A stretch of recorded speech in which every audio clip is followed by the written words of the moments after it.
See, it would help if I had my camera on. Hi, everyone, and welcome back to another episode of Beyond Beliefs. Seems Lilith beat me almost to it, coming down from the ceiling. Lilith?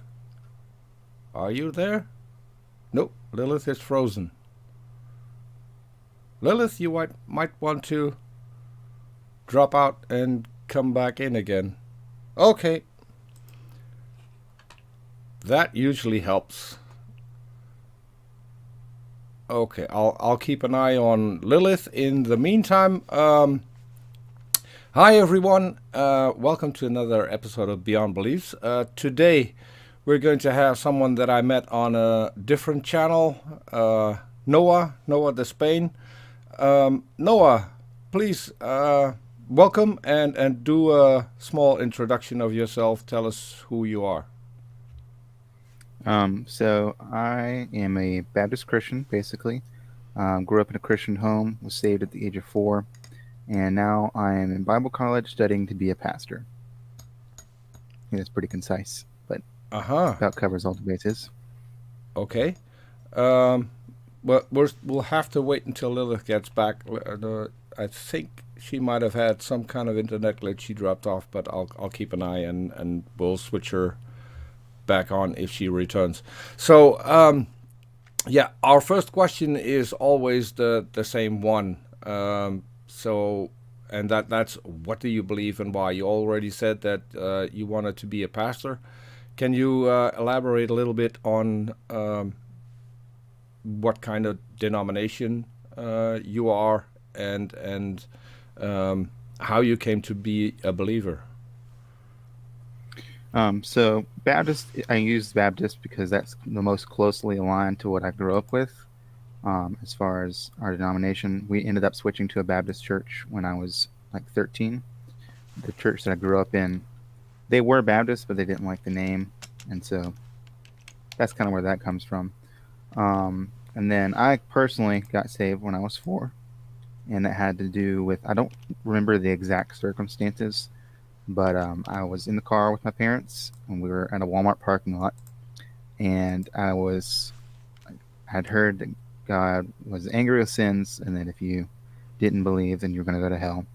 And so I asked my mom how to be saved because I was feeling guilty and convicted, and so she walked me through the plan of salvation, and I got saved that night, and that's one of my earliest memories. And then from then on, it was kind of just do things right because that's what you're supposed to do. It wasn't necessarily something that I owned until I was about 12.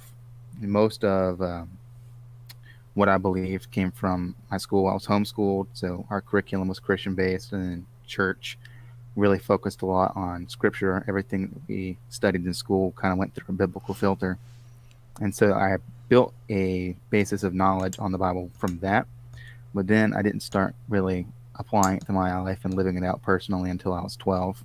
And then, like I said, when we were 13, I switched churches and went to a Christian camp, kind of had some, I don't want to call it God encounters, but just some experiences that led me to spiritual growth. And then when I was 14, I felt like I was called to preach. And so I started looking around. I kind of wanted to be an engineer too, and I was kind of struggling which one I wanted to do. But then high school just wrecked me with all the physics and math stuff. I was like, well, that's not going to work out. So I was looking for a Bible college, and I ended up where I am now, studying to be a youth minister. And I'd say the reason that I believe it now is when I was younger, of course, that is what I grew up with. And so there's a bias there. But the reason I believe it now is because it's changed me personally. And from what I can tell, it's a reliable collection of historic documents. Not all of its eyewitnesses, obviously. There was nobody there for creation. But the majority of the texts were written by eyewitnesses or were interviews of eyewitnesses and could be verified by people at the time. And that's why I believe it is valid. Well, that would bring me... Sorry, I've been coughing all day. That would bring me to my first question, because as far as I know, the entire New Testament isn't written by any eyewitness.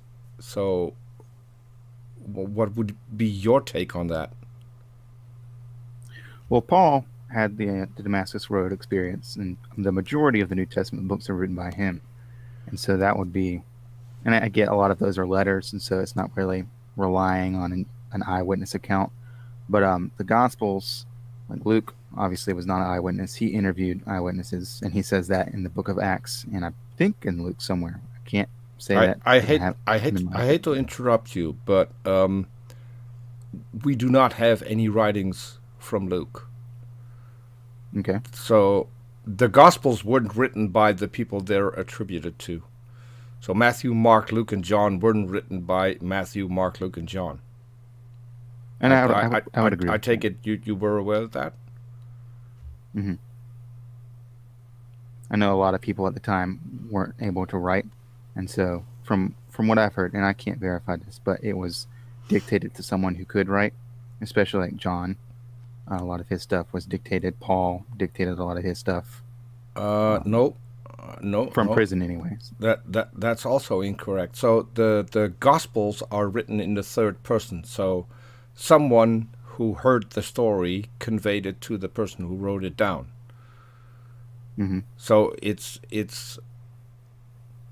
as far as we can tell, at best it is hearsay, because there's no way to check whether or not any of it is actually true. And so the latest thing that I've read is that people are now even questioning Paul, because a lot of the letters that we have from Paul could be forgeries. I'm not entirely sure where that is I've heard of going, that.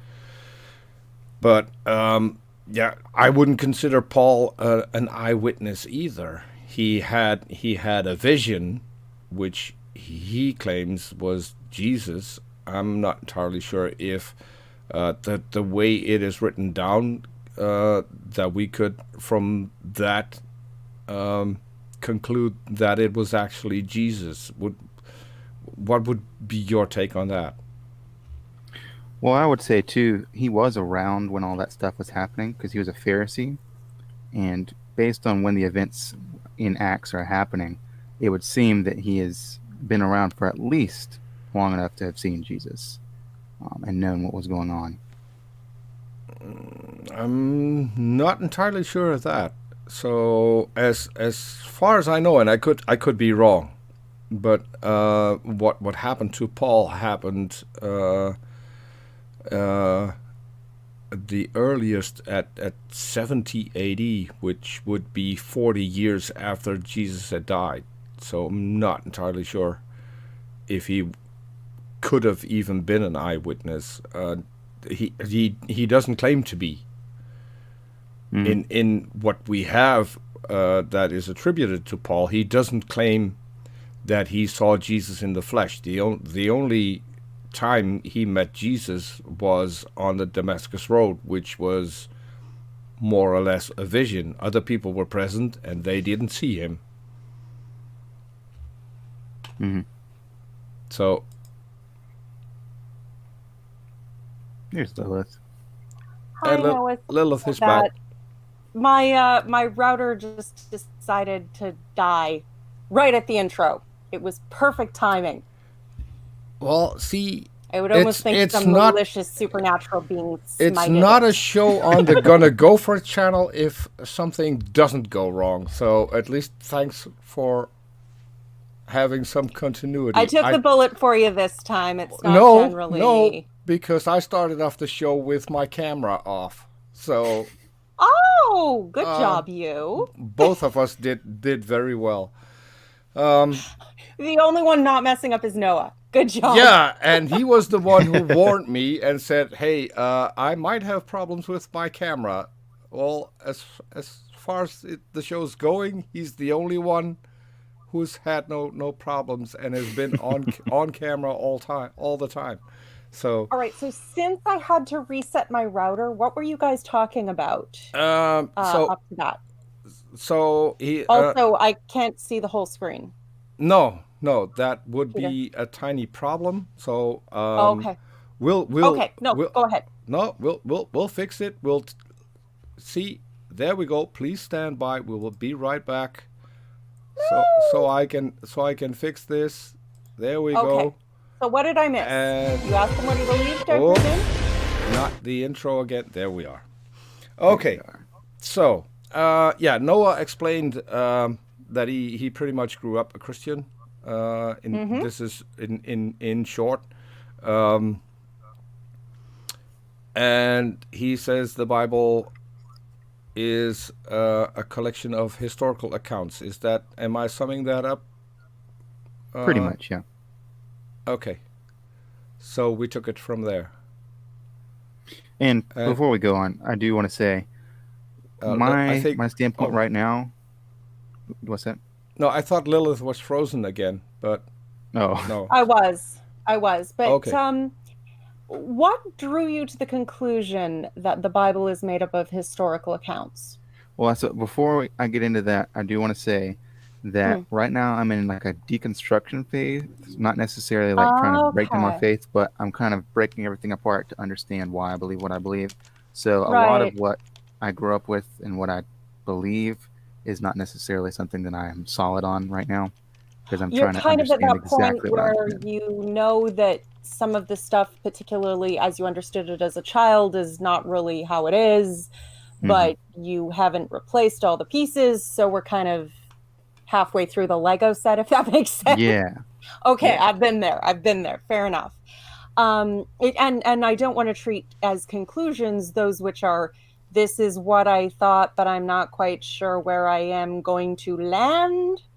I do have one question, though, because I think everybody has to, change their views. Well, everybody should change their views as they reach adulthood. Some people don't, and that ends up very poorly. You have to look at things in a new light. But hypothetically, purely hypothetically, if Christianity was totally false, completely and totally false, would you want to know? Yeah. Are you certain? Okay. Just because there are some people who don't want to know. Usually they refuse to answer the question. They'll just say, but it isn't. And I'm like, but how do you know if you've never asked the question? Exactly. So it's a difficult place to be in when you're trying to talk to someone and you're like, I've had people refuse to discuss hypotheticals with me about Bible stories. And I'm like, dude, it's like, it should not be that controversial. So what are you, where are you at right now? I understand you're looking to go into youth ministry, at least initially. A lot of youth pastors eventually move into head to assistant pastoring, after they're frankly worn out by teenagers. So where are you kind of potentially trying to go, trying to see yourself? What do you really want, I guess would be? I want to go to Scotland, actually. Nice. Because, long story short, there's a lot of young people and they're willing to listen. Yeah, Scotland is... Actually, where does that fall on the... Peter, I know that the Irish, there was the big thing with the Protestant. No, the Scots were... Scotland was really big in missions, and then they've kind of fallen away. They were Presbyterian. They were like proper old Calvinist Presbyterian. I do not like John Calvin. I don't think that man had a heart. If he did, it was the size of a raisin. Yeah, he was Dutch. So. Well, I hope you're duly ashamed. Yeah. Why is it that all the fundamentalists seem to be Dutch? I mean, if you... Well, not all. Luther wasn't Dutch. German. No. Yeah. Cy ten Bruggencate, Henk Hanegraaff, Betsy de Vos. Do I need to go on? Really? She's Dutch? Yes. Ooh. See? Oh, no. We ship off all the people that we have no use for in our country, and they all go and sell and fundamentalism in the United States because, let's face it, it's a hot market. yeah. Oh, yay capitalism. So Oh. Okay. no, but so I couldn't say much about Scotland because the only Scots that I know are atheists, and as far as they tell me, Scotland is pretty secular. Mm-hmm. So there, It's I do know yeah. the what was it? There's this new happy church. Oh God, it's not Vineyard. That sounds It's scary. or no. No. Oh please, it's not the one from Australia. They draw in people with all kind of music festivals, and so a lot of young people go there. And I forgot the name. Oh, please tell me it's not associated with Hillsong. Hillsong. Hillsong. Yeah. Ugh. And that is I don't like at least Hillsong. in Holland. I'm glad to hear it, although I'm rather concerned to ask what it is you dislike about Hillsong, because I very much doubt it might not. It's probably not what I Pretty much dislike. everything. Yeah. Okay. That's good. Yeah. So, but Creepy purity culture pastors cult love bombing Justin Bieber was a bit creepy, but. Ugh. But Noah, so you are looking into whether or not the Bible could be true or could be false. Is that what I took from the short conversation that you had with And Lilith? I'm taking info from both sides because Mhm. I feel like that's a better way to get an unbiased opinion. Well, Okay. and admittedly, there are many different interpretations of the Bible. Mm-hmm. The idea of a literal young Earth creation, 6 days, 6,000 years ago, you basically have to block out a lot of reality to believe that. But there are many other ways that is understood by various groups. And very often you'll find atheists will bring up the fact that the Catholic Church has accepted evolution and the Big Bang and all the rest of it. I do want to clarify, because we were both Protestants. It's not because there's nothing wrong with the Catholic Church. As atheists, we are quite happy to criticize the Catholic Church all the way and back. But amongst Christian denominations, you must admit that whatever else they are, good or evil, they are definitely not your hippie, happy, joy, leftist, chill, kumbaya, however the Lord moves you, woo denomination. Like, they're pretty conservative. Mm-hmm. So they're still bitching about condoms. You know, I'm just saying these are not your crazy liberal hippie type Christian. Condoms cause AIDS, according to them. Don't get on that one. No. We'll watch IQ Squared and Christopher Hitchens if we want that.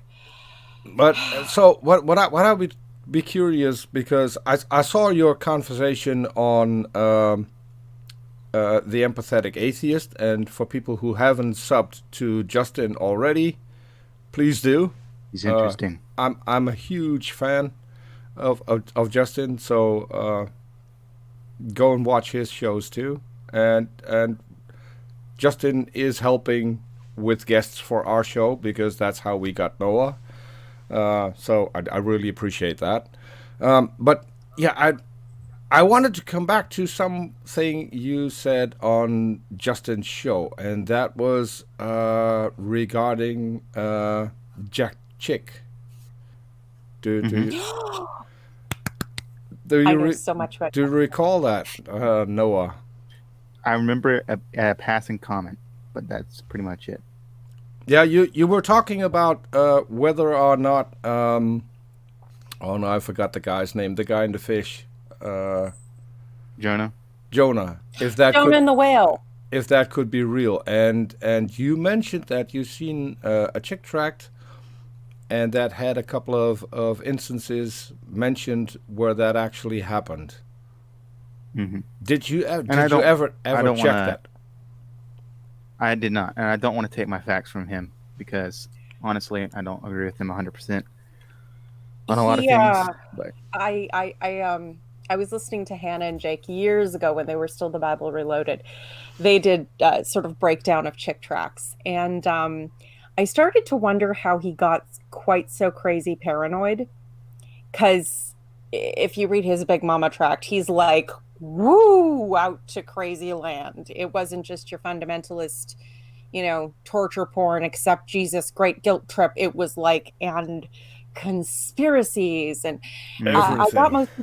Yeah. Oh yeah, the guy has come up with some very interesting ideas. But I found out by doing a bit of research, some of it even on his own site. He came across a fellow who claimed to have been a Jesuit Catholic priest, and he had been conspiring with the Jesuits to corrupt the Word of God, and that's why the King James was the only reliable version. And then I know which one you're talking about. Yeah, and they actually have the story of this man's life on Jack Chick's website as a comic book. You can read it. It's like 6 issues. Yeah, exactly. It's this whole crazy thing about his mother being a good Catholic and seeing hell on her deathbed and all demons, blah, blah, blah, blah. So he comes to Jack Chick, tells the story. Jack's like, oh my God. And some of us who've actually encountered compulsive liars in our life start to see some red flags going off. But then when Jack's more reasonable friends say to him, hey, we checked his story and it's not checking out. And he, of course, returned to Jack with, they're framing me because evil conspiracy. And Jack Chick decided to believe him in absence of all evidence. And that's when they went into Islam is a, plant of the Catholic Church worshiping the moon god, blah, blah, blah, crazy stuff. So, I mean, you could decide whether or not that was a compulsive liar story, but that's the nice part. So, Beach Price is in the side chat. Hi, Beach, and she says, and that I think the same is here in Holland. Jack Chick's work is considered hate speech and banned. So it's banned in Canada, which is kind of funny because, like, the sort of final investigation that led to my deconversion was started by a Chick tract. Oh, which one? Actually, that was the funny part. It was the irony that struck me first because I was coming from the library. I'd been looking into applying for a job at a major library, and so I picked up a biography on the way back. So I'm like dressed very proper, and very appropriate for a librarian, and reading a biography of an opera singer coming out of the transit. And this lady has this moment of the whole is the spirit telling me to do this or not moment, and then she says here and hands this to me, and I'm like, okay, keep going because I don't know you, so keep walking, city. And I look down and it's the tract Party Girl. I don't think I've read that one. It's about a girl who goes to Mardi Gras, which we will pretend is not actually Mardi Gras, but it's clearly Mardi Gras. And Satan gets mad at her grandmother for praying too much, so he goes to Mardi Gras to poison her drink because mwahaha, evil Satan. So God wakes up Grandma in the middle of the night to drive across the country to drag her away from the party before she drinks her martini, because that's a mortal sin. I don't know. It's Jack Chick logic. We don't. Mm-hmm. We just kind of smile and nod and okay. So I just, I wait half a block and I look down and I see this and I'm like, of all the tracks I could have been given at that moment, it was just so perfect. But so I'm curious, Noah. What have you done so far to check anything from the Bible, and how did you check it? Because that I would be curious about that. Mostly listening to you guys and listening for sources. I haven't had the opportunity just because work. I've been busy to look up a lot of things, if any. But I'm listening to you guys on the atheist shows, going on YouTube and listening to atheist experience, and Justin, of course, and just Atheist seeing what I can get a hold of. Cool. Uh, Well, are- I also wanted to bring up, sorry, Peter, because I've noticed from you, Noah, and I very much like and appreciate this, you appear to actually be interested in understanding how other people think, because instead of listening to the pastors who say all the blank think like blank and say blank, and they're always wrong. They're always terrible. Which is exactly how I ended up here, because exactly. So I kind of wondered, are there any questions you have for us? I mean, we're obviously not, the atheist community is not exactly homogeneous in its beliefs, less so even than Christianity, and there's 30,000 Protestant denominations alone. But did you have any questions that you think would help in your deconstruction, just to sort of references, perspectives, anything you've wondered about the other side, as it were? One thing that does intrigue me is how much atheists do talk about Christianity in particular, and I'm guessing that's just because it's so prevalent. Would that be a correct assessment? I believe so. I notice some of the most vocal atheists are usually those who have been believers. So you'll get a lot of ex-Muslims. The Atheist Republic here in Canada is largely run by ex-Muslims. So while they do engage about Christianity, they tend to talk more about Islam because that's where their expertise is. I obviously was a Christian for 30 years and I'd show you my bookshelf with the Lilith and the Augustine and the Luther on it, but suffice it to say, I know a heck of a lot more about that. Yeah, I know. Also, I think Christianity is the bigger religion when it comes to the Western world, and definitely. As far as our community, and the most vocal ones on the internet I've found, at least that I've encountered, have been a very certain type of Christian. So it's it becomes a bit rote. we did have one ex-Muslim on our channel, and he's going to start a new channel. I watched one of his shows yesterday, where they talk about stuff in the Quran and go over whether or not that's valid, which I think was a really good show, and I already subbed, and I'm really hoping, because send me the link on that one. Yeah, that's also a call-in show. They, like us, they use StreamYards, but they post a link in the side chat, and people in the side chat can come in and ask a question, and then other guests can come in. So I think that's a really, really cool show. That's going to be a really cool show. But yeah, so that's probably why our focus is more on Christianity, but as I said, I'm still curious on have you found things yet that have changed your mind about stuff that is written in the Bible? Most of it's just people pointing out things in the Bible that I wasn't aware of. Some like number discrepancies. Talking about, I think it's Josiah. It says he was 8 when he began to reign, and then another passage says he was 18. That was the biggest one. I hadn't found anything for that yet, but I like to listen to people's objections to the Bible, and then go listen to the other side, see what they have to say, and study out for myself. Because I think right now I'm trying to just whittle down exactly within Christianity what I believe, and then after I've kind of established that, then attack that and see what I have after that. Okay, I think that's a good strategy. I did. Have you ever looked into what scholarship has to say about the Bible from a historical and literary context? Because, of course, it was literature at a certain time, all these, cultural influences and maybe genres that we don't even necessarily have these days. Have you looked into that? Or have you considered looking into that when you have time? I realize you're busy.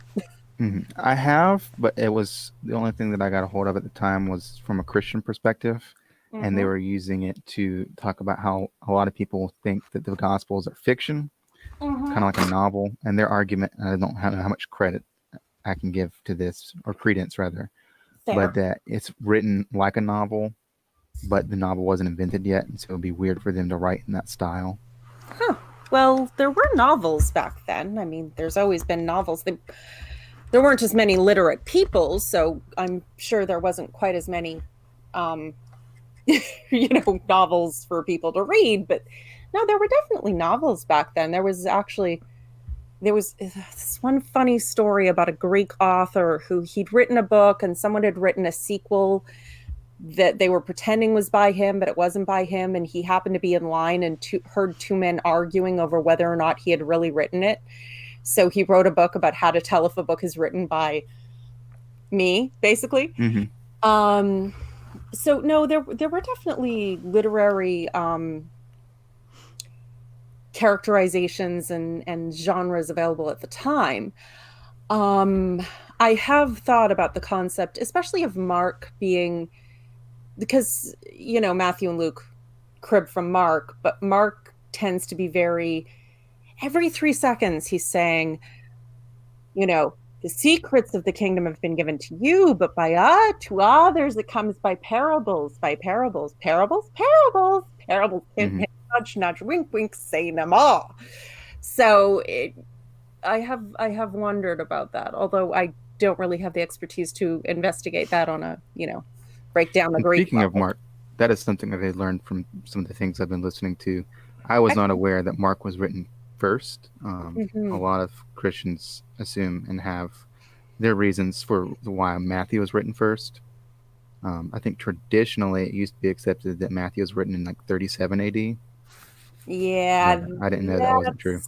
I think that might have been wishful thinking. I think so too. So the current consensus is that the first Gospels may have been written about 30 years after Jesus' death. So at least 37. Because the thing is, the epistles were written first, and I think this might be something that evangelicals have gotten really uppity about and tried to retcon things, because even C.S. Lewis, if you've read the Screw Tape Letters, he talks about things, very third person. He's like, even there, he recognizes the Gospels came later. The epistles were the first writings. The Gospels came later and were written not to create Christians, but to edify Christians already made. Mm-hmm. So it's that I get the feeling that's a perspective more that people would like to be true, but it's definitely not plausible given what some. And we have a question from the side chat. Beach Price asks, have you read any of the books not included in the Bible? I started on First Maccabees and got like 3 sentences in, and then I had to go do something. So you started on what? Maccabees. The Maccabeans. Okay. Daniel was written at that time. It's a retcon thing. I was hoping that you would have known Lilith, where Lilith came from, but haven't met any guest. Haven't met any guests so far. Talmud, I think. Wasn't that the Talmud? It is. It's not in the Jewish canon Definitely either. Not canon. No, it's in. It's part of the extended universe. Yeah. But I do have. And that's sorry. That irks me a little because I found that the whole story about Lilith already really interesting, and then because I found Lilith interesting, I bumped into this woman on Twitter who was called Lilith, and that's what drew my attention, and I followed her back then, and there she is years later. So, and if one of the things that I found, if I mention that on Twitter, that is something that will get a Christian aggravated in no time if you tell them the story about Lilith. Are you aware of that story, Noah? No, I'm not. Lilith, you want to take this? All right, I'll take it. It's part of the, like I said, it's part of the extended universe. The Talmud and the additional writings, the rabbis tended to need to have a story for everything because, of course, they did. And you remember in back when they were had to account for everything literally. You remember in Genesis 1, it says God made man and woman, created he them, blah, blah, blah, blah. But then in the second chapter, there's the whole, and God makes man, and man is bored, and God tries to come up with the animals, and then makes accessory woman, because woman is the new black, out of his rib, which is but I thought the woman was made at the same time. So the story is that the first man and woman, and this mythology is actually referenced I have heard this. I know what you're talking about. a little bit by C.S. Lewis. He got it from George MacDonald, and George MacDonald got it from the Renaissance painters who turned the serpent into Lilith a lot because mythology is fun. But that Lilith basically was Adam's equal and expected to be treated as such, and he wanted to be on top all the time, and she wasn't having that. And I'm guessing, given his reaction, I think she was right.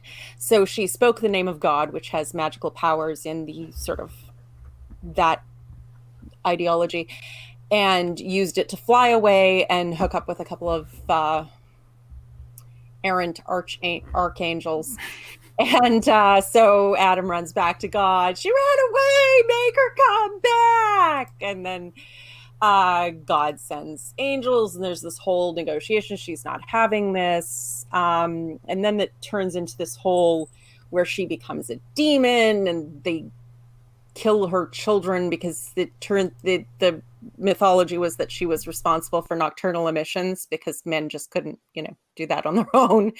And this was what made demons. And whatever else. And then the protection amulets for babies and things. And then, of course, Adam was like, but she ran away. What am I going to do now? And so God made Eve. And Eve was, secondary and subservient. And then Lilith in that variation was the serpent. Whether jealously trying to get in with the other woman or to give her knowledge so she could become,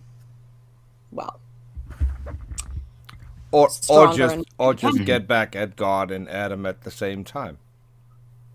Would be a good plot. And you said that's the Talmud? No, I think so. This has been a sort of a built mythology over. That was the demonology of Lilith. I think it was in the Talmud originally, but it's the reason why all the Renaissance painters, including Michelangelo in the ceiling of the Sistine Chapel, paint the serpent, usually the tree as a pomegranate tree, which is Jewish, as opposed to apple, which is usually what Christians call it, and the serpent as a woman or a naga or face of a woman, some variation thereof. Interesting. Yeah, it's kind of fun. Mythology, at least. And then everything went silent. So and there was silence in heaven for the space of half an hour. Basically, I chose the name because Lilith is the only person to leave paradise of her own free will because she would not submit.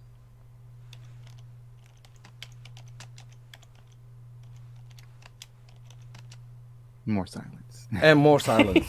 And more silence. Okay. I'd really want to know a little bit more about you, Noah. And we've been talking about a lot of stuff, but not exactly about where you come from. Mm-hmm. So one of the things that I would like to know is how are the people in that surrounds you reacting to you diving into this and watching atheist stuff online? Most of them think it's interesting. They would never do it themselves because I think they're too scared. But what okay. what would they be scared of? Being in the situation I'm in right now, where I really don't know how to answer. A lot of Christians don't know why they believe what they believe, myself included. And so, but I don't know. instead of confronting it, they just want to sweep it under the rug and then not engage. Just so you know, the majority of scientifically minded atheists that I know of, or at least the ones you actually want to talk to who aren't total jerks, are totally happy with I don't know as an answer, because it's an honest answer. And I found that to be true. Oh, that's good.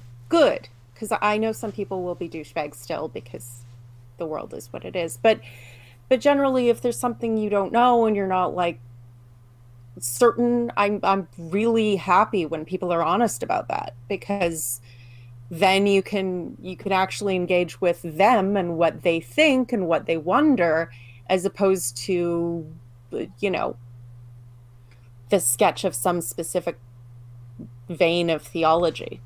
Do you mind my asking what school, or perhaps only what type of school, you're going to? Because I noticed Pensacola Christian College. Pensacola.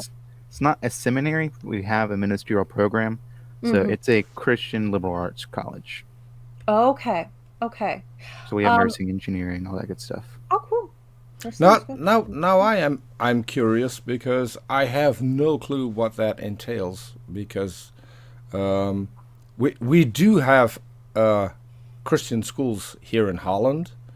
I went to a Catholic school, and the one thing missing on that particular Catholic school was anything related to religion. It is pretty much as secular as any other school. So how does your school focus on the whole Christian thing? Is there a focus? And if so... Very much so. So everyone is required to take a Bible credit every semester. So by the time you graduate, you've taken at least 8 Bible classes. Freshman year, you take 2 semesters of New Testament survey, where you just go through the whole New Testament. You have to read it yourself, because a lot of the people who come in have never read the Bible, and so they want to kind of just get you to read it for yourself for the first time, and then they kind of break it down a little bit, but it's really surface level because there's so much to cover. Fair enough. Then sophomore year, they do Old Testament survey, and first semester is the first 5 books of the Bible, and then second semester is everything else, and it's a pain in the butt. Oh, good Lord, all the minor prophets. We have to know the themes. I don't remember them now, but I just took it this past semester. But I found Psalms was the hardest. I got through the law. Okay, I got through Numbers, Leviticus, and Deuteronomy. It was Psalms that stopped me, because oh my God, shut up. I know it's a songbook. Maybe I should have just skipped it, but Okay, so but what I'm curious about, how is this covered? Is this because you've now watched atheist shows, so I think you could probably make a fair good list of the points that atheists address when it comes to the Old Testament or the New Testament. So are they teaching some kind of apologetics, or how? Sadly, no, and it frustrates me, because I know there are a lot of Christian colleges that do have an apologetics class, and to my knowledge, we don't offer a course on apologetics. That may not be as bad a thing as you think. No, I would fully agree. But so how do they respond to if you were to have critical questions? I don't know, because I've never asked them. I have heard some people have negative experiences, but I don't know these people well. I've just kind of met them through Facebook, because we have a Facebook page where students can discuss things.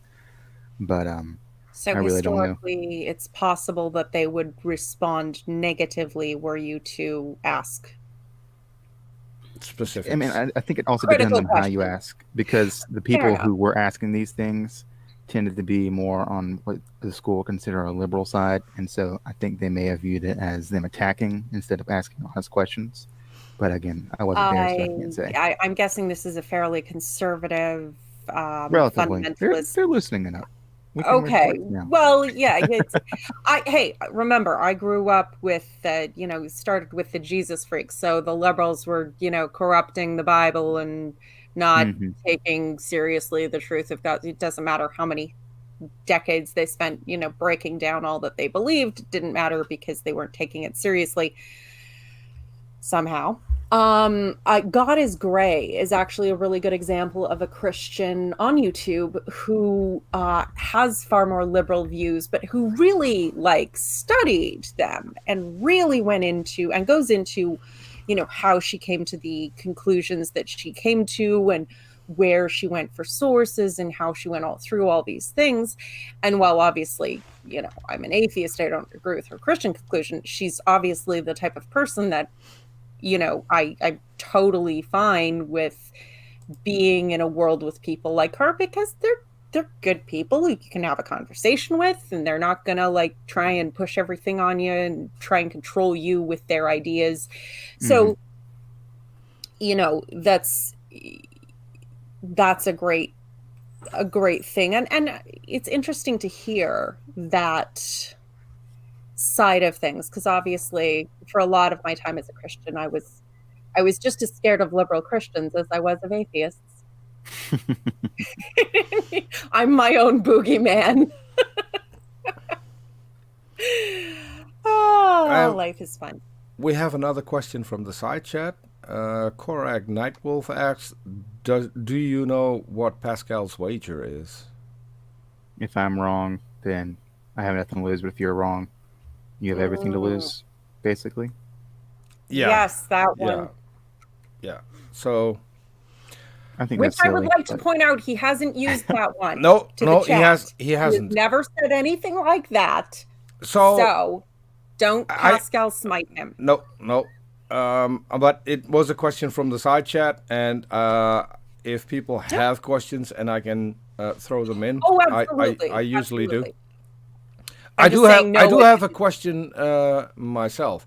Are there any parts of the Bible that at this point you still consider to be true and accurate? Because you said earlier that you regarded the Bible as a book of history, at least containing historical facts. Can you name some of those? Maybe you can see where that gets us. Most of it's just the accounts of Jesus. I can't think of anything off the top of my head, because I get there's people like to talk about, well, he uses real locations, and I think it was you or somebody else talks about, well, Harry Potter uses real places too, so that's not valid, and so I don't want to use that argument. Well, so to be fair, when I say that, it is usually in response to people who say, well, the Bible has to be true because it talks about this city and we found the city, and it talks about this place and we found that, and characters that actually existed. Pontius Pilate was real. Yes, he was a douche, but he was real. But yeah, that's not evidence for any of the supernatural claims, and so that's the part that I was interested in. So, can you name a few of those that you think? I don't think you can prove those just because it's in history, and it's supernatural. I don't know how you would measure that. The only supernatural events that I could attest to would be my salvation, and then events that other people have recounted to me, but just answers to prayer. But I'm still breaking down what I think about that too, because I feel like some prayers are silly, and sometimes if they get answered, Dear God, help me find my keys. Yeah, that's dumb. Yeah. And yet I still instinctively have it go through my head when I'm looking for my keys, even though I know it's dumb. And I don't even believe there's a God listening to me. It's just a mental habit, an old track.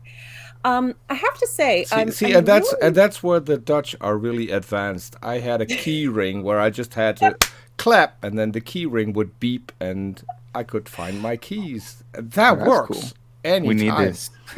Yes, the clapper technology with the key ring. We need these. Yeah. See? Spread the love. Yeah, and that was what, late 70s, early 80s. I don't know if you can even I'm buy those disappointed. anymore. I am very disappointed. Yeah. We should have those. Yeah. Those would be fabulous. Because they'll stick an app on your phone. But seriously, what if I lose my phone? I'm just like, yeah. Ugh. It's usually my purse has all the dumbest, things. that's the dumbest thing that I've ever seen. On my phone, there is an app to find my phone. So how do I open the app if I lost my phone? I have no clue. I think you're supposed to hook that one up with your iPad. Yeah, see, I don't have an iPad. Oh, diddums. No, I have this tiny little thing with a battery that lasts 2.5 minutes, and then it's gone. I even hate mobile phones. You'll just have to use the internet to ask one of your friends to call you, and then like the rest of us do. I use my smartphone to just press buttons and then have OBS change to the different screens. That's a lot better use than anything else. That's how I use my phone. So I have a question then, Noah. Because you're in this place where you're not entirely solid on where you're going to land, which I have to commend you on being honest about that. I think that's an excellent thing to be honest about. It's, we've all got to go through sorting stuff, and there's a lot in Christianity to sort. Is there any way we can help you? Any questions we could answer that might help you with that process? Something that could be thrown into the pile, as it were, or maybe references or other ideas that could assist you. To which I already have one suggestion made by Beach Price. Beach says, have you checked out Digital Hammurabi's channel? I was going to suggest them. How'd it go, Beach? YouTube? Yes. All right, let me look it up. They're a pair of Sumerian. They're a married couple. They're a pair of Sumerian, just like archaeologists, but they're experts in Sumerian literature and history and everything else. And so they bring a lot of stuff to bear from scholarship that the average person just would not know about necessarily. Okay. And someone else that I might... So you're not on Twitter, are you, Noah? I am not. There is a website. I'll get you the link to the website. I just asked on Twitter my favorite scholar, or I think I see him as a scholar because he's that good, Elisha ben Abuya. Oh, I love him. Yeah, and I asked him where we can find Lilith, and he says it was, I have been told, originally a misogynist tale from a relatively unknown rabbi in a small village that grew with the telling. Originally, it was a way to resolve Genesis and the Genesis 1 and 2 contradictions, and is now the name of a Jewish feminist magazine. Which probably, Lilith, you didn't know. I'm not surprised. There's a lot of feminists. And he says now there's an ancient text called the Alphabet of Ben Sira, which predates the biblical text and is supposed to have a version of a demoness called Lilith, and it may or may not have been an inspiration. Is that Jesus ben Sirach? Sorry? Is that Jesus ben Sirach? No, the Alphabet of Ben Sira. Ben Sira. Okay, because there was a wisdom book written by, it was Jesus ben Sirach, but it was his father and grandfather's things. It was this whole family wisdom tradition thing. So Elisha ben Abuya is I know him from Twitter. I will be right back, but I'm still listening. Okay. You can I'll get you the website. He's an Orthodox. I think he was raised. Didn't he begin as an Orthodox Jew? I think so. I think so. Yeah. Yeah, I believe he's sort of. He's in the closet, unbelieving. So he's not out as a non-believer because he still has a wife and a community and all the rest of it. But he's sort of doesn't buy it. But then he's able to give us a lot of interesting information about the Jewish perspective on a lot of things because, Christians kind of co-opted a lot of Judaism without really listening to what the Jews thought about a lot of the things, and that is awkward. Yeah.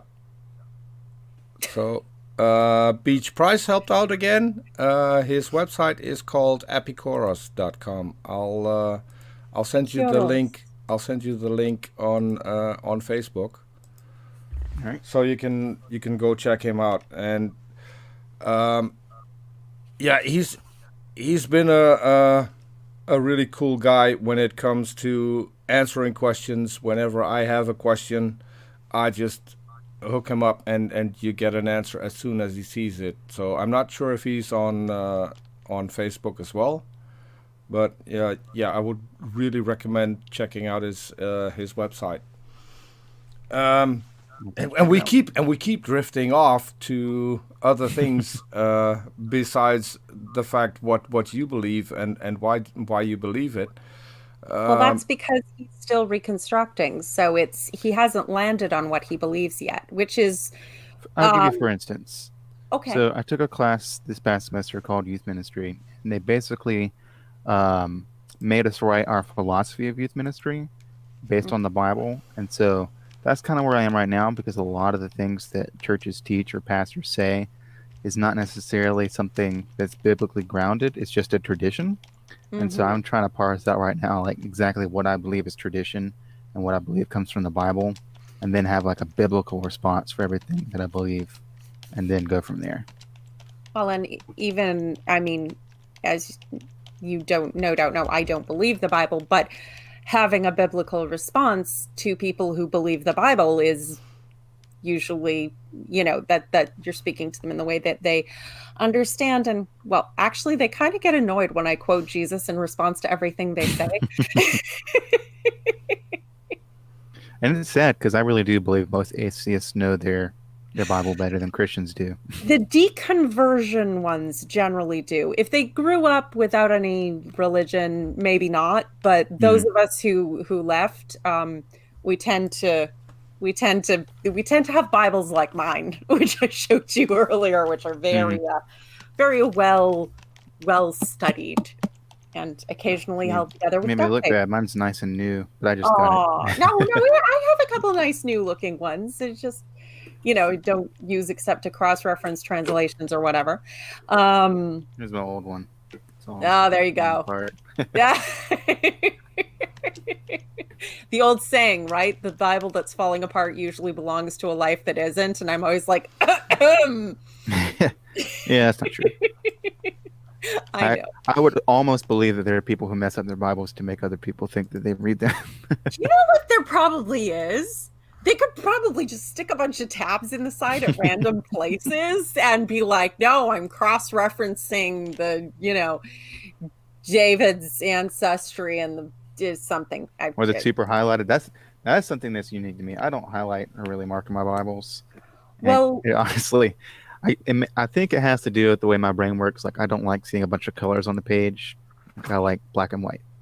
I get that. With most books, I wouldn't do it. I highlighted. Are you familiar with the documentary hypothesis? I am not.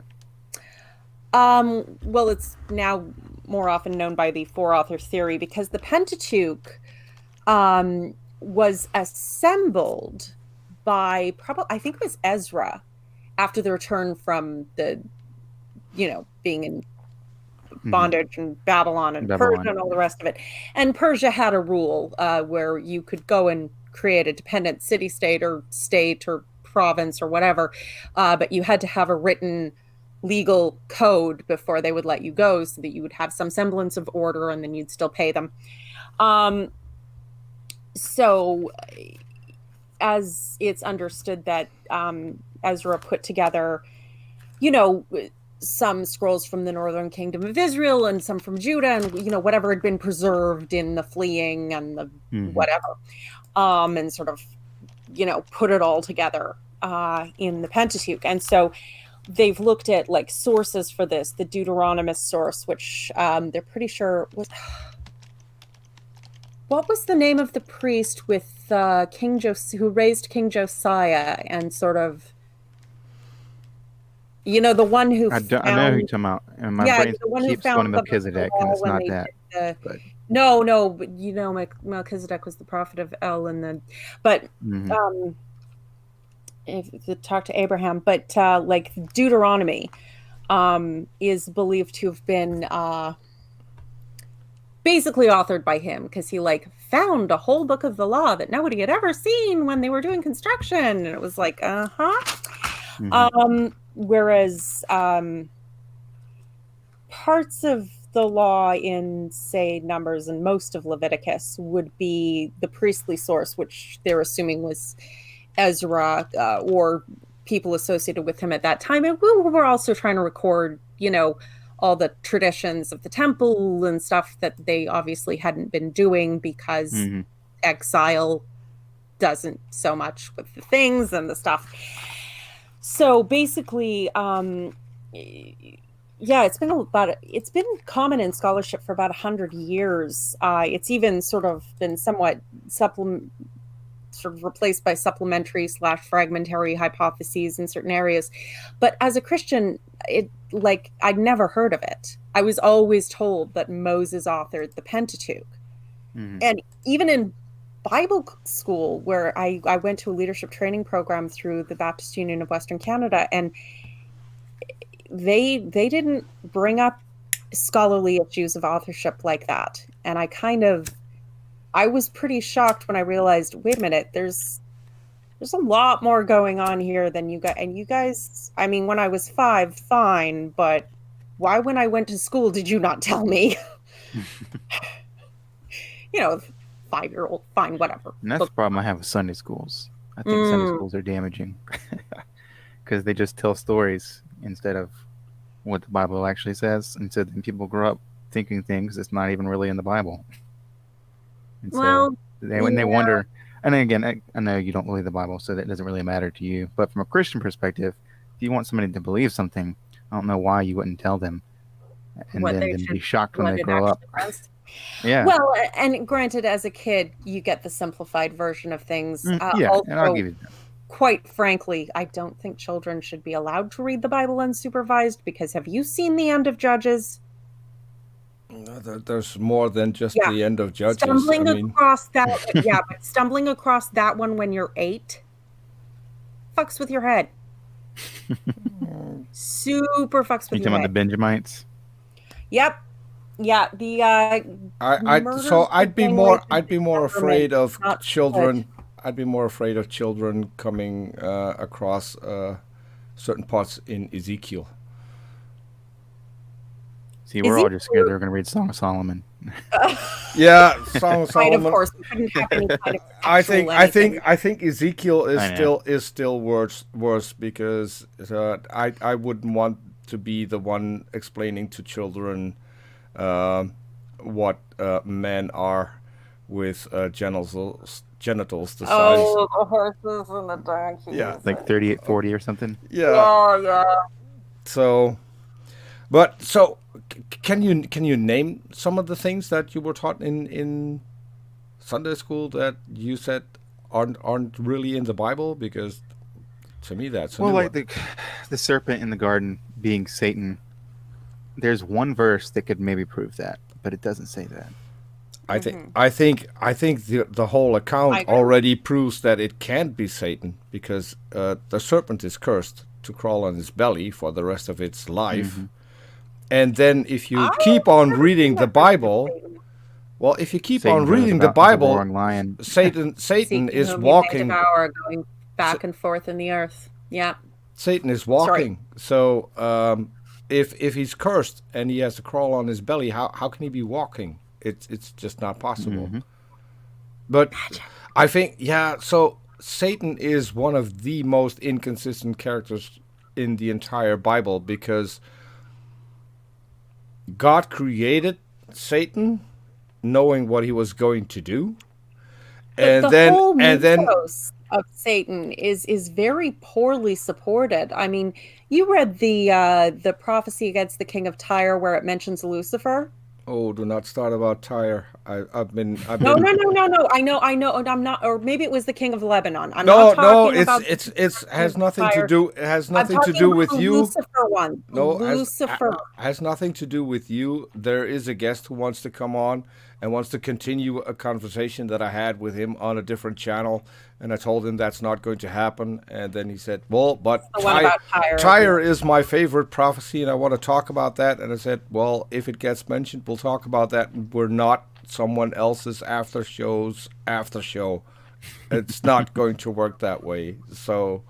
Prophecy said Tyre would be destroyed. I can still see it on Google Maps. Yes, he was shown. I never heard that one before. Tell Peter. He was go. shown on Google Maps that it still exists, and he still says it was. Well, destroyed. and they'll try and say that it was at a different location. It's like, no, the island that they had with the thing and the defense. I mean, they filled it out to a peninsula, but it's still there. Yeah. Granted, it went through some changes in a few thousand years. I hate to break this, but I still think we haven't heard as much from Noah as we wanted to. We've had a great conversation. I know, I like Noah. But I just want to make one suggestion in terms of sources for something you can review. This is secular, but it's not antithetical to Christianity. It's purely scholarly.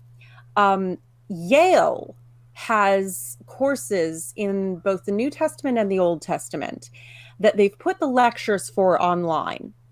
And they're very clear. We are not talking about this from a religious point of view. We're not telling you how you should conduct your spirituality based on the Bible. We're just looking at what is the history, what is the literary context, the stuff we know that is totally not supernatural and religious about the text and the histories associated and the sources and all the rest of that. So it's well-supported scholarship. It's an introductory course, so you're not going to get anything too wildly fringe. Yeah, well, you could get a bit deep with it actually, but it's going to be only the most well-established stuff. It's not going to be anything. Some crazy nut job. Wait, I think that it was aliens or whatever. Right. Yes. So that's not going to make it to Yale. But Noah, let's turn this around a little. Do you have any questions that you would like someone else's opinion about? How much of Christianity are you against because of what you've experienced, and how much of it comes purely from the Bible? Oh, that's a good one, because I come from a completely different setting than the both of you. Take this first, Peter. You go first. Yeah. So I live in a country that is pretty much secular. So in my country, there's not a lot that I would have against Christianity. My best friend is a Christian. We've designed churches together. So there's not a lot. Is that the guy who got tortured in the Middle East? Yes. What I am against is the reason why I'm on social media, and that is people like Kent Hovind, Ken Ham, Ray Comfort, people who do have a massive influence, because while Christianity is on its decline, young earth creationism is still on the rise. And not only in the US, but also here in Europe. So we have a creation museum in Germany, which would be fun if I could still find it, but they've deleted the videos that they had on YouTube, and the website is gone.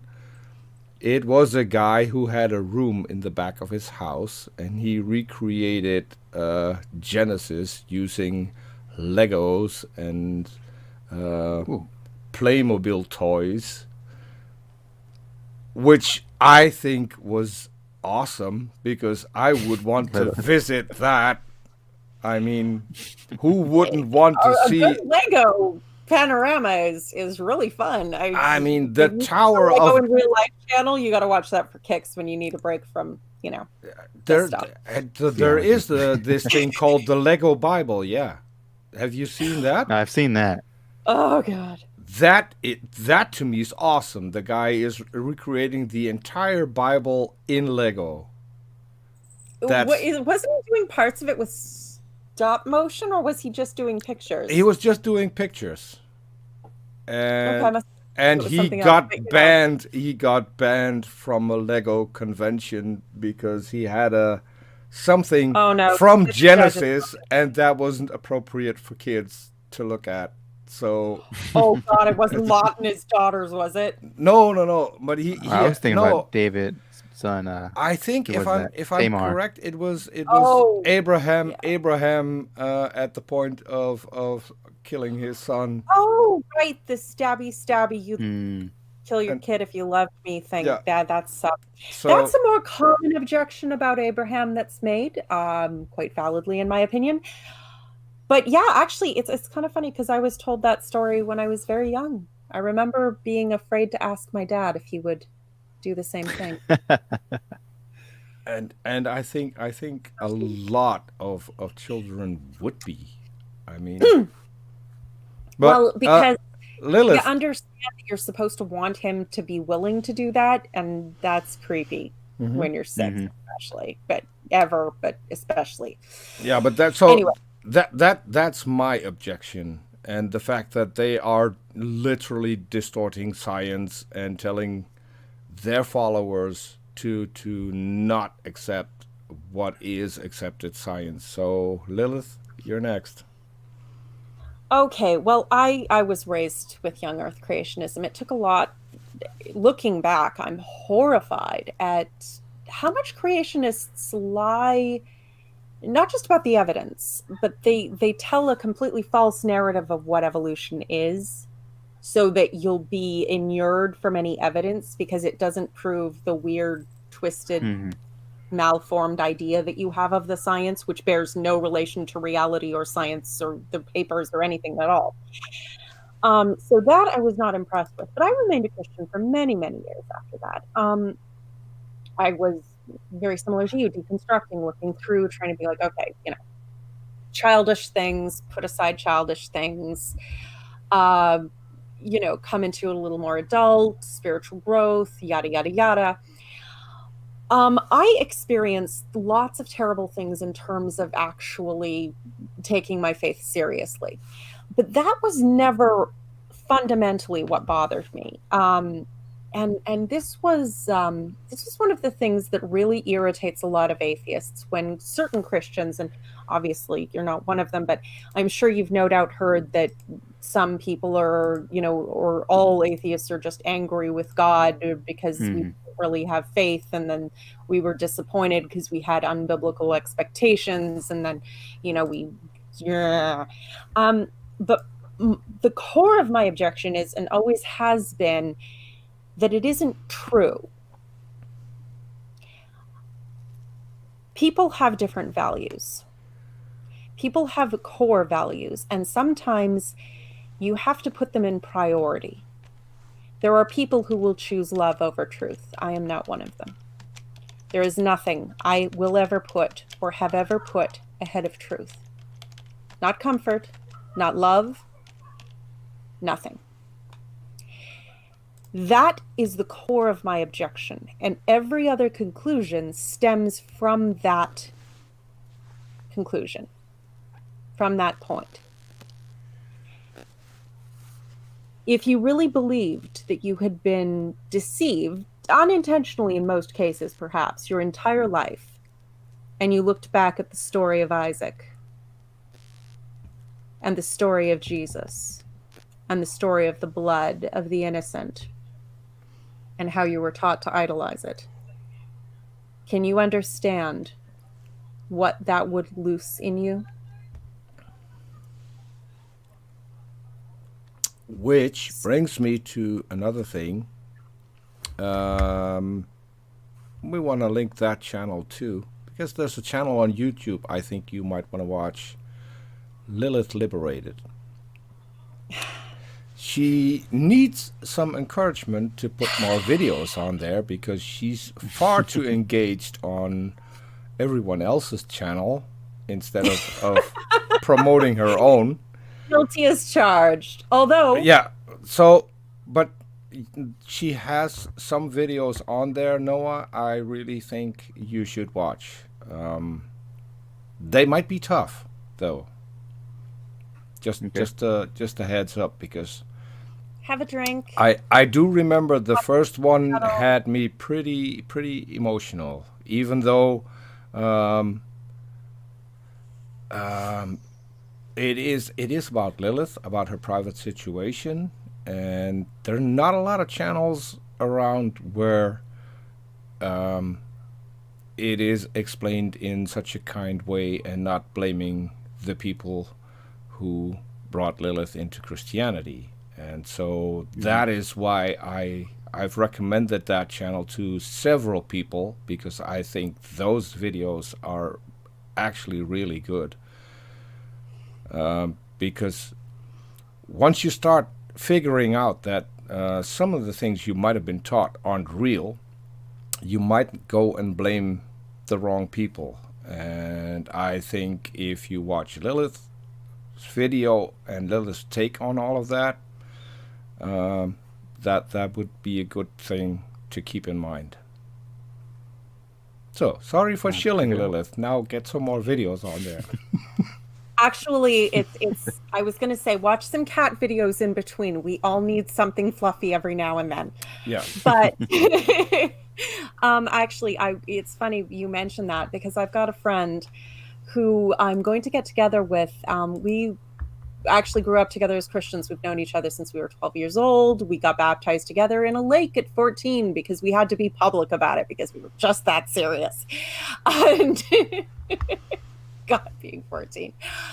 It was pretty cold too. It was September. Ooh. Canada. Ooh, no fun. Yeah, very cold. So there you go. We suffered for the gospel-ish. Mine was warm, so. But she was deconstructing around the same time that I was. And when I showed her some of what I had learned, she and I basically deconverted very close to the same time. And we've been beside each other in our various journeys of reconstruction and just taking our lives and our ideas and looking back at them through a different lens. And she and I are going to discuss some of the Gnostic Gospels, actually. We're hoping to start with the Gospel of Mary Magdalene. Gospel Peter. Yeah, well, we're going to start with the Gospel of Mary Magdalene and possibly the Sophia of Jesus Christ, just because Mary Magdalene, there's not a lot left. I hope someday they find a more complete version, but the Catholics cracked down pretty hard on the Gnostics, so I'm not holding my breath.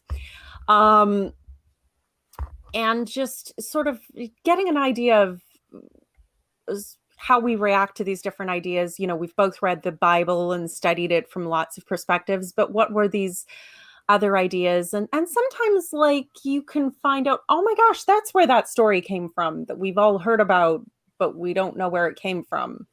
Mm-hmm. Like, you know, Peter's crucifixion upside down and all of that kind of thing, where it's like, it's a tradition, but someone must have... Fox's Book of Martyr stuff. Yeah, Fox's Book of Martyr stuff. Yeah. See, you've read that, or parts of it, presumably. Excellent. I'm decently read. Hey, I don't mean a lot of Christians have actually read that stuff. Well, some of them have read more recent persecution porn all about the Soviets, but that seems to be more just because, yay, paranoia. Mm-hmm. Yeah, it was part of the Red Scare or something. But yeah, my church had a Christian bookstore that we owned, and so we had a lot of literature that I was able to go through. Oh, you owned the Christian book? Well, your parents presumably, but yeah. Oh, wow. Actually, church. We weren't really involved with it, but. Oh, okay. Well, then still, you got lots of. I always loved when they had me pre-screen a book for the library. And I mean, I can look out my window and see a whole floor of just religious books. Because I'm actually at the college right now. I work during the summer on campus. Sweet. So. Yeah. I've got down to one, and they're not all religious. I have some fun stuff too, but I'm down to one bookshelf because I've moved so often. So that's the one thing. If I if I end up moving again, it's going to be a matter of I must keep these books. These are my books. I'm never letting them go. But there's some interesting stuff I actually took from the library of a pastor who was moving to, was it the Bahamas? I don't know. He got a pastorship somewhere in the Caribbean. I'm like, Must but be he nice. couldn't take all his books with him, and so some old Protestant things and essays. You have any Tozer? Oh yeah, I've got Tozer. I should have Tozer. Don't I still have Tozer? I had him at one point. That seems hope to it be is. that seems to be a thing, and that might be the only thing that will draw me into. Oh yeah. $10, 3 No way. editions. So Oh wow. No, I have an older one. Yeah. Oh God, who do I even have anymore? I have to go back. I even have an old Yancey book that my grandmother owned. Of course, all of Lewis, because of course I do. I want more C.S. Lewis. Have you read Mere Christianity? Oh God, yeah. I've read it so many times. Have you read The Great Divorce? I have not. I haven't really been able to get a hold of a lot of his stuff. We have it, I just didn't have money. Fair enough. And The Great Divorce is lesser known. It's sort of a parable of heaven and hell.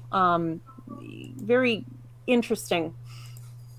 I did a research paper on him in high school, so I'm aware of a lot of what he did write, but I never got a chance to read him. You know what's actually an amazing book? Till We Have Faces. It's much longer. The Great Divorce is about this thick. Till We Have Faces is about this thick. But it's actually a really amazing retelling of is it Persephone or who is the goddess who is married to Cupid Hades? without knowing it? Oh, I don't know. No, yeah, no, Persephone's Hades. No, it's the one who's she isn't a goddess initially. She's a princess. She's very beautiful. Cupid, but he only comes to her at night, and she's never allowed to see him. And then she breaks the. Not Helen of Troy, is it? No. That was the Odysseus and the war and damn it. I'm rusty on my Greek mythology. It's been a while. Hey Siri, who is the wife of Cupid or Eros? Okay, I found this on the web for who is the wife of Cupid or Eros. Check it out. Psyche. That's her name. Say it And again. Psyche. Psyche. Oh, yeah. So now we're using AI to help us with our shows. Hey, Google is like a god that actually answers. Cheating. I'm There's not, all the knowledge in the universe. Well, all the knowledge on Earth, not the same thing, but still. okay, point but is- so we're coming up on an hour and a half. So we're about to close it down. Noah, any last subject you want to touch on? If you haven't, watch American Gospel Christ Crucified. It's on YouTube and Amazon. You have to rent it, but it's pretty interesting. They interview agnostics as well as Christians for it, so I think you guys would appreciate it. Cool. Okay, if you have, shoot me a link. Meanwhile, I did post Alicia Benabuya's stuff in the description. So Side chat. Oh, If- description. Okay. and Yeah, and you I should I sent you a couple of links. Name Uh, that's not you. And Noah, I sent you a couple of links as well. Beach Price had some videos by Yale, Got it. which I sent you as well. But Oh, the what I ones I what I mentioned. what I was referring to a topic of your own you want to touch on real quick. Nothing off the top of my head. So well, if there's anything you'd like from the atheist community or any information or questions you have for us, I mean, I'm always here. I'm usually on Twitter.